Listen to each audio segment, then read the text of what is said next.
খোয়াইয়ের তীরে বসে দুই হাতে জল কাটতে কাটতে বলল সে।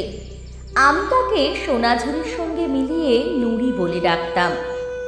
বললাম, কি যে বলিস নুড়ি, আমি হব রবীন্দ্রনাথ? ওরে, উনি তো আছেন আমার তোর সবার চোখে, সবার হৃদয়ে, শান্তিনিকেতনের গাছে গাছে ঘাসে ঘাসে।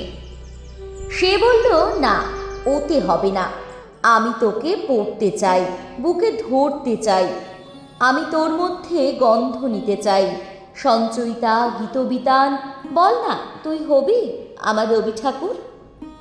আমি বললাম, আচ্ছা, আমায় তবে তুই কি দিবি? না হয় আমি তোর ঠাকুর হলাম। আমার নুড়ি খোয়াই ছুঁড়ে আমার গায়ে বলল, তোকে আমি স্বপ্ন দেব, তোকে আমি স্বপ্ন দেব। ভীষণ খিলখিল হাসির শব্দে সোনাঝুরি হেসে উঠল জোরে।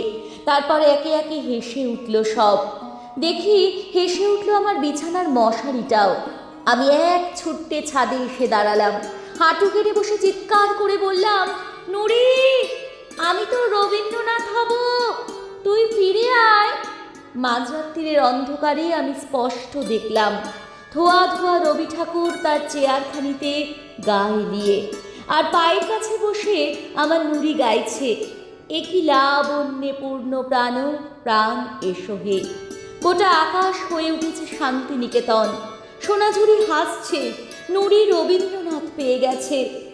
আমার কানে কানে এক জোনাকি এসে বলে গেল, কিরে, স্বপ্ন দিয়েছি না? কিরে, স্বপ্ন দিয়েছি না?